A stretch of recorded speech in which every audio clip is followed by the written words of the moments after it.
Today, we take a look at Imperious Races of Skyrim. Imperious sets out to alter and overhaul the non-cosmetic stuff that separates and defines the races found in Skyrim. I'm talking about things like abilities, powers, and stats to help drive diversity between each race.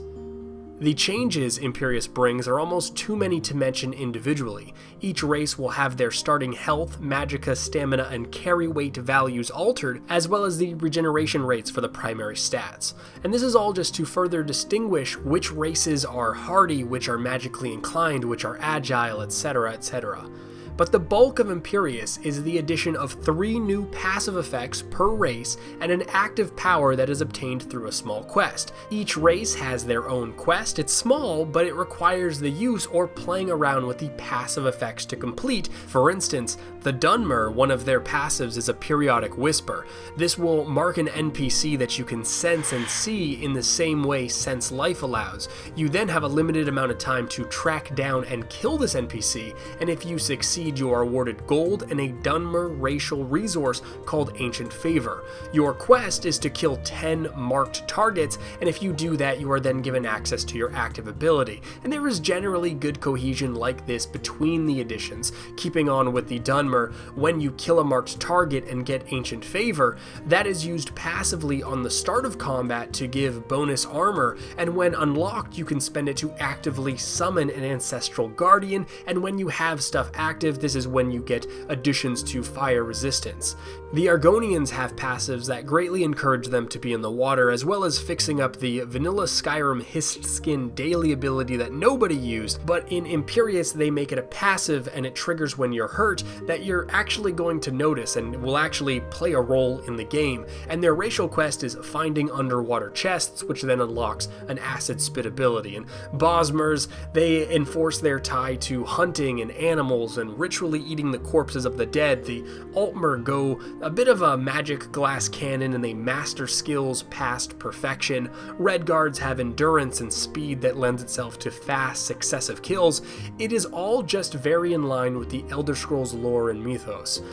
Imperious addresses an issue I have with vanilla Skyrim and many other racial-minded mods, where regardless of your race, the game still plays out the same. Authors can tend to get meticulous over like, should the Altmer start with 100 or 110 magicka, and the Orcs, should they have 125 or 140 stamina? But gameplay-wise, that stuff doesn't actually matter. You don't play differently if those values are changed very much.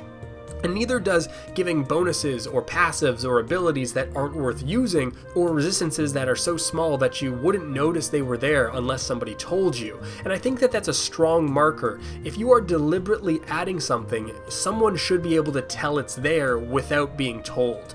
The way certain racial powers and passives work in Imperious is really cool, and you kind of end up with a bit of race envy, which is healthy in a video game, where many of the races have cool stuff that you wish you had access to, which just proves that they're not only worth using, but they're desirable. NPCs have access to the same racials, though you largely won't notice. Imperious as a whole succeeds in strengthening the identity of each race within the mechanics of the game in a real way. My critique, and this is personal taste, I think it didn't quite go far enough and it stayed too much in the positive. Outside of the starting values and regeneration numbers, everything else is a buff, and this does increase your character's power level quite a bit, and while it works and the races do feel different, I tend to think weaknesses would further strengthen how your choice of race impacted your playthrough. For instance, the Bosmer are cannibals in the lore, and Imperious does give you a skill bonus if you eat the dead, but if you approached it from the opposite way, what if Bosmer had no health regeneration unless they fed that way? Dunmer get marked enemy NPCs to gain favor to power their powerful abilities, but it's always hostile NPCs. What if they only chose friendly, non-essentials, so it was kind of a trade-off, it was a decision to make? Nord resistances and their frenzy type effect only occurs when they're inebriated, these type of things. These specific examples, they might not be the best idea. These types of things are really hard to come up with because there is a fine line between being too tedious to do, not impactful enough to care, and too powerful that it trivializes other stuff, and maybe it's just harder to sell penalties to the masses as a mod author. I just think that would have been rad as fuck. Anyways, Imperious, do I recommend it? Absolutely, 100%, just repeating that it does increase your character's power level, but it might make you think twice when you decide to choose your race outside of just the aesthetics. That's going to do it for me. Until next time, guys, this is Fevir. Peace.